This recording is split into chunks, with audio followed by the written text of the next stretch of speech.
good can be together. It's always good because the Torah expresses a wisdom that we can find no other place other than, and not only that, for it to be deciphered, we need the Ruach of Yah to be upon us so that we can have clarity. And one of the ways of this clarity is to have a relationship with Yahweh through proper conduct. And that's what the Torah teaches, that we might draw closer to Yahweh and to do as we have been told. So we like to open up this, as we open up every lesson, with a prayer, and that Yahweh God may bless us in our endeavors in this earth, and that we might remain conscious. See, the whole thing, the Torah was written so that we might remain conscious of Yahweh in all our life. That's why he said to you, he said he wanted us to talk of these things.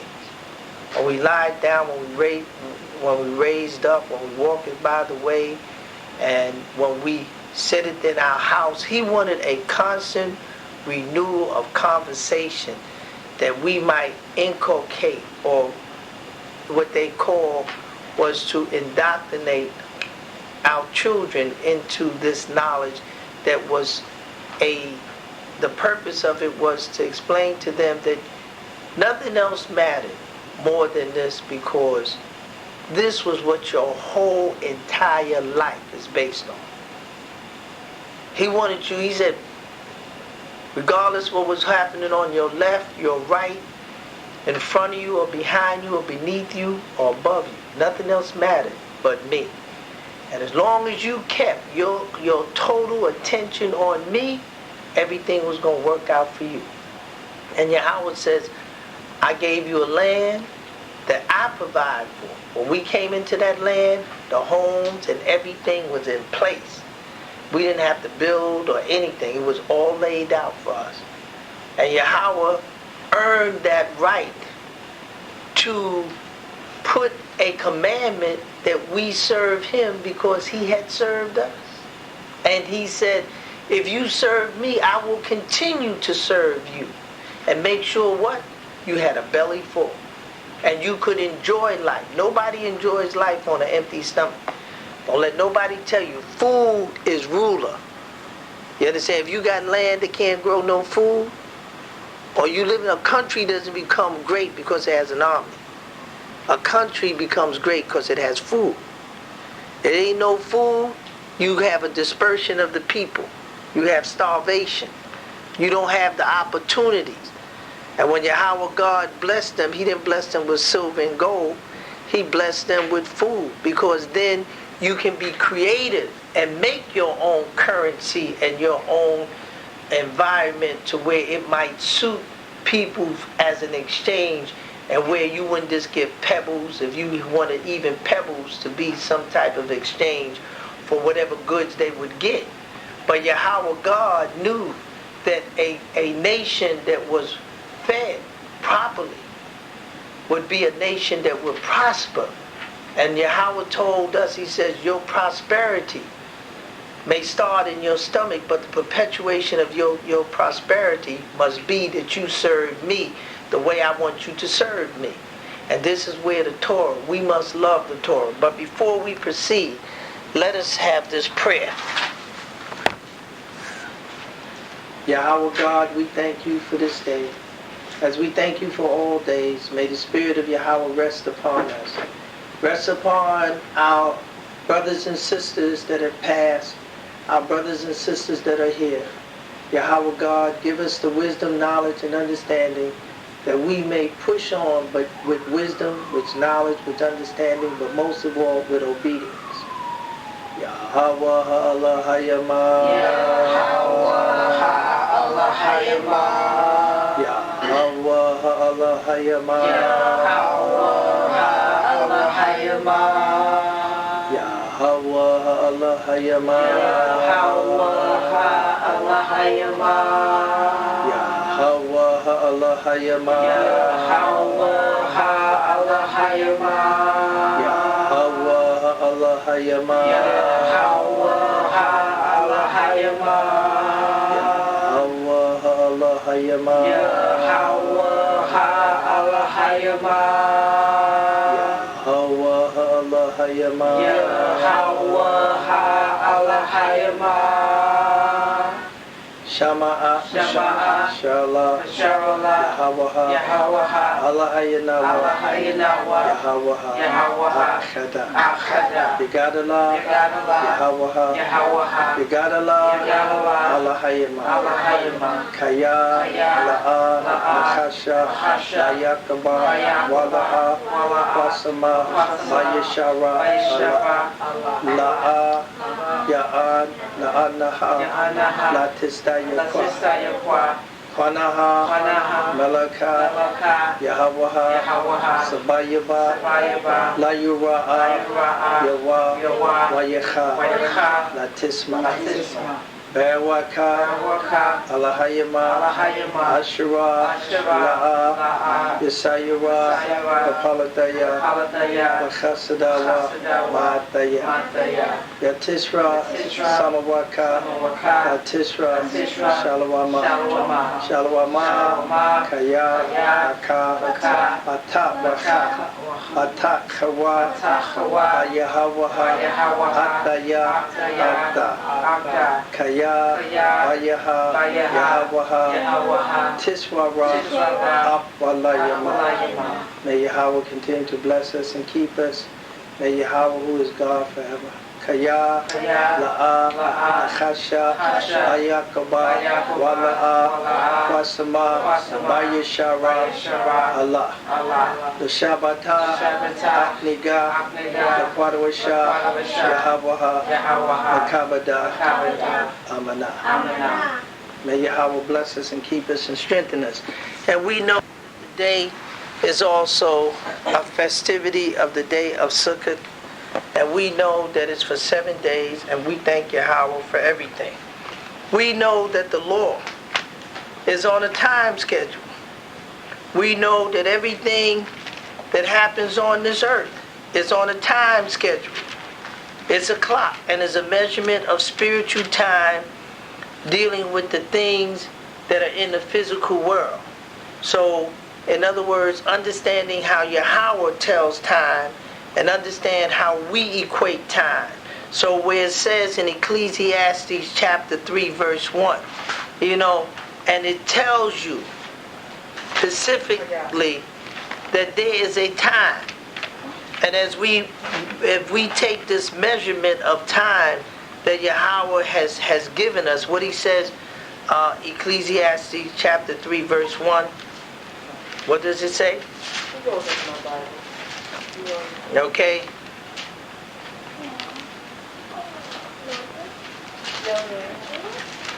Ecclesiastes what? Chapter 3 verse 1.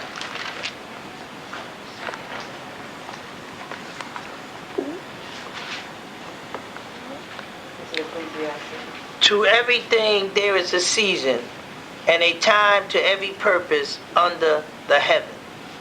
So we know that we're under the heaven, and these are the things, is that the time is based on seasons. It says to everything there is a season and a time to every purpose under heaven. And this is what it is stated in Ecclesiastes chapter 3. And so we would know that this is based on a time. And if we go into St. Luke chapter 21, verse 24, he further tells of this time sequence. St. Luke what? Chapter verse 24. And they shall fall by the edge of the sword, and shall be led away captive to all nations. And Jerusalem should be trodden down of the Gentiles until the times of the Gentiles be fulfilled. So what he said, this is based on what? A time. He said until the time of the Gentiles. You understand? All of this. And it seems that the circumstances will be so severe that Yahweh said that the Gentiles, circumstances of time of rulership, would be so severe that St. Matthew's 24 tells you that their rulership will be of such that what St. Matthew's 24 verse 22, what it said? 22. Yeah. And except those days should be shortened, there should no flesh be saved. Yeah, see, so he said, except those days should be shortened, that there shall no flesh be saved. And that is St. Luke chapter 24. Luke. Yeah, no, St. Matthew's, I'm sorry. St. Matthew's chapter 24, 22. He said, this time will have to be shortened. He said the days, except those days, should be shortened. You understand? When we look through this Bible, we see that Yahweh knows that the evil that is being perpetrated on this earth has to be cut short because it's so viciously evil. Because he said, except the time, ain't gonna be no more flesh. That's how evil. I mean, man, like, hey, no one understands the type of evil that is being put in place so that no flesh would be left. And he said, nah. This thing has to be cut short because there ain't gonna be no flesh left if we let these people continue doing what they're doing. Let's go to Revelation chapter 12, verse 12. And let's see. What? Revelation chapter 12, verse 12. It has to be cut because we have a terrible adversary that's in this earth that don't care about life. You understand? And he has penetrated into a people that don't care nothing about life. Therefore, and it says what? Therefore rejoice, heavens, and ye that dwell in the woe to the inhabitants of the earth and of the sea. For the devil is come down unto you, having great wealth, because he knoweth that he hath but a short time. Yes, right, but a short time. They have made the devil time on this sphere short. Because if they don't make it short, he ain't leaving nobody to spare. He cutting everybody's off. And he said, except these days be cut short, there'll be no more flesh on this earth. So you can understand the vulnerability of the people. These people don't have no choice on this earth but to pray for the salvation and deliverance of Yahweh. Because they have a mean input. And that is when they destroyed Jerusalem and they set forward to do a mischief in the earth. Their mischief is even one in the book of Romans, chapter 11, he says, For I would not, brethren, that you should be ignorant of this mystery, lest you should be wise in your own conceit, that blindness in part is happening to Israel until the fulfillment of the Gentiles be come in. In other words, when that time of the Gentiles is fulfilled, but Yahweh said they are so wicked that it got to be cut short. That they have the total machinery in place that if it's by accident, just like happened in Chernobyl, that was by accident. And it's still... That's right, and it's still in place. I mean, them people are suffering by an invention that had they left alone, they're suffering from what had they left alone, that land there would be a land that would be yielding productivity, but now it's been scarred by radiation. It can't be even dealt with. And anything that comes in that area becomes contaminated. They have to leave it. It is so catastrophic that what has transpired because of that, what error. And one thing you can't weigh out is human error. I don't care what you talk about a computer. A computer is low. If a man has anything to do with it, making it, there's an error in it. That's right. I don't care what machine. See, he believes that the computer is his master brain. The computer was started by his brain. No matter how much the computer is done by what he programs in it. And he has a means of trying to produce computers that he said would think. A computer ain't gonna think no more than the person that programmed them. And the person that programmed is a villain, a computer would become a villain. You understand what I'm saying? Because that which has been programmed in the computer, if you want the computer to have the understanding of good and evil, the computer would decipher what is easier to do, good or evil. Can you understand what I'm saying? Because you've given the computer a means by which it would decipher what to do in a situation. And when the computer starts to understand that there are times you have to do evil to what you might believe to bring about good. But evil will be evil bringing about any good. You understand what I'm saying?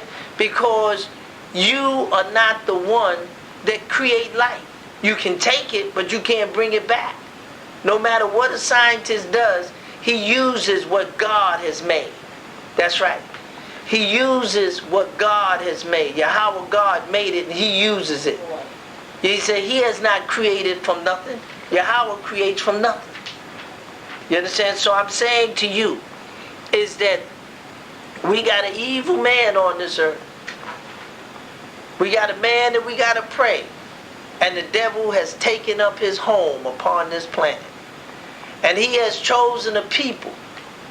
And he has lodged such evil in a people to perpetrate a devious act against humanity that they themselves should be ashamed. And how do they sleep? Because they have elegant things around them. These elegant things that they have around them and all these inventions come from having a belly full. And Yahweh grew food from the earth and they ate and they sat down and rose up to plot a devious hint. That's right. But at the same time, Yahweh got something for them. So we know. And this is what we must do to wage battle against those that seek to do an awful wrong. I like to take us back to Exodus chapter 2. How did our forefathers resolve circumstances that was pending? When the children of Israel was in Egypt, what transpired in there? Let's go to Exodus chapter 2, verse 1.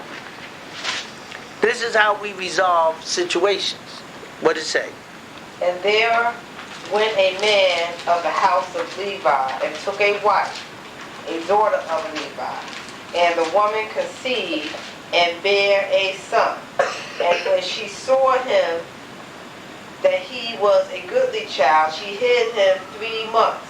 And when she could not no longer hide him, she took him an ark of bulrushes and dug it with slime and with pitch and put the child therein, and she laid it in the flags by the river brinks. And his sister stood afar off to wit what would be done to him. And the daughter of Pharaoh came down to wash herself at the river, and her maidens walked along by the riverside. And when she saw the ark among the flags, she sent her maid to fetch it. And when she had opened it, she saw the child. And behold, the babe wept. And she had compassion on him and said, This is one of the Hebrews' children. And then said his sister to Pharaoh's daughter, shall I go and call to thee a nurse of the Hebrew woman, that she may nurse the child for thee? And Pharaoh's daughter said to her, Go. And the maid went and called the mother's child. And the Pharaoh's daughter said unto her, Take this child away, and nurse it for me, and I will give thee thy wages. And the woman took the child and nursed it. And the child grew, and she brought him to Pharaoh's daughter, and he became her son. And she called his name Moses, and said, Because I drew him out of the water. Okay, so it seemed that the Levi man and the Levi woman had this child. They came together. And they had this child purposely to resolve a circumstances that was ongoing in Egypt, because they themselves found a shortcoming in the Egyptians' action and how they were dealing with them. So they sat down, and therefore there was a decree that went out into Egypt that they would slay the children that was male. And therefore, when she took care of the child and hid the child, because babies cry, she took and she found that she said, the only thing I can do is build this and push it down. And Yahweh orchestrated that Pharaoh's daughter was there, and that she would eventually raise her own child, be paid for raising her child, and the child would know he was an Israelite. And what I'm saying to you, if we go to Isaiah and see, let's go to Isaiah and see how many of us have said and seen the plight of our people in this country, and we laid down to have a child for the purpose of rearing up that child, so that child might have an input in saving his people. So if we go to Isaiah 51, verse 18, what does it say? There is none to guide her among all the sons whom she hath brought forth. No, there's not one. She hasn't brought forth one child to solve her problem. Then it says, there is none to guide her among all the sons whom she has brought forth. Neither is there any that taketh her by the hand of all the sons that she has brought up. None of them. Where's your sons to resolve your difficulties? Because we didn't have any children to have all these children that we have. Let's go to Psalm 51. That was Isaiah 51 verse 18. But let's go to Psalm. And even David said something that should give us an insight of how we have children. Psalm 51 verse 5. What does it say? Behold, I was shapen in iniquity, and in sin did my mother conceive me. That's right. See, he's saying that he was, conception was in sin. And therefore, we don't sit down and have our children with a purpose in mind. You understand? We don't have our children to grow up to resolve the difficulty, to learn that they're Israelites, to learn that our children being Israelites would grow up to be obedient to the commandments of Yahweh. You understand? He said he was shaped. And Yahweh said to us, because as we nourish our children to grow up, Yahweh says in Isaiah 55, in Isaiah 55 verse 6, see, he wants you to teach your children something. Isaiah 55 verse 6. See, what does it say now? Let's read on. Seek ye Yahweh while he may be found. Call ye upon him while he is near. That's right. So there's a time that we might seek our God, because Yahweh said in Jeremiah 29, he said in Jeremiah chapter 29, he said, if you seek me, you understand? Isaiah 29, he told him, he said, if you seek me, verse 13. What it says? 29 verse 13. Says, and ye shall seek me and find me when ye shall search for me with all your heart. Okay, so he said to him, and ye shall seek me and find me when ye shall search for me with all your heart. And we want to encourage our children to do just that. You understand what I'm saying?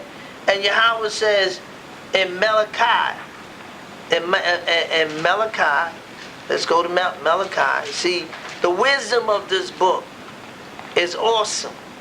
And the thing is, we must pray that it may unlock to us the proper way of doing things. Malachi chapter 3, verse 7. What does Yahweh say? Even from the days of your fathers ye are gone away from my ordinances, and have not kept them.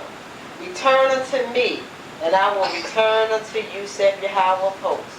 But ye said, wherein shall we return? That's right. He says, where is that we shall return? And the thing about it is that when we go back, he says in Amos, let's go to chapter in Amos. And Amos tells you, we want to understand the full story. Amos 3, verse 3. Amos 3, verse 3. Amos 3, verse 3 says, can two walk together except they agree? That's why when he told him, he says, where should I return? Wherein shall we return? He asked him a question. He said, when Yahweh says to him, he says, even from the days of your fathers you are gone away from my ordinance, and have not kept them. Return unto me, and I will return unto you, said Yahweh hope. But you say, wherein shall we return? What should we do? It says here, can two walk together except they agree? So where should we tell our children to return? What would make sense to our children that they might return and be obedient to their God? Because when we go in Hosea tells us, Hosea chapter 4 verse 6, he says, what? My people are destroyed for lack of knowledge, because thou hast rejected knowledge. I will also reject thee, that thou shalt be no priest to me, seeing thou hast forgotten the Torah of thy God. I will also forget thy children. So where was we must return? Where would we must return if we go into Psalm 19? Psalm 19. So that we might have an agreement with our God in peace. Psalm 19.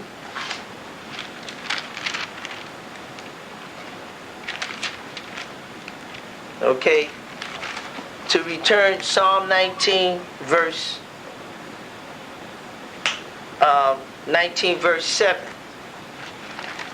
And the law of Yahweh is perfect, converting the soul. There you go. The law, the Torah of Yahweh is perfect. And in this perfection, that's where we teach our children to return. In that perfection of keeping the Torah. Where will we return in the Torah? You have no other recourse but to return. You understand? Because we have an adversary that is greatly against us in this earth. And when you begin to keep the Torah, you hold back the circumstances that would happen on this planet is being hindered by your participation in keeping of the Torah. Because if you keep the Torah, you hinder wickedness. And see, when you read this book, you acquire wisdom, a wisdom that is greater than you know. And therefore, when you open up the Torah, you open up a knowledge that is so hidden without being, if you're not guided by the Spirit of Yahweh, you'll never see this. This you would never see. Because Yahweh God is talking to you here. And he's telling you how to deal with the time so that you can get time for your survival. That's why he said, they that forsake the Torah praise the wicked. See, when you forsake keeping these things, you're praising, you're giving fuel to wickedness. It says, but such as keep the Torah contends with them. We're in contention with them. And that's in Proverbs 28 verse 4.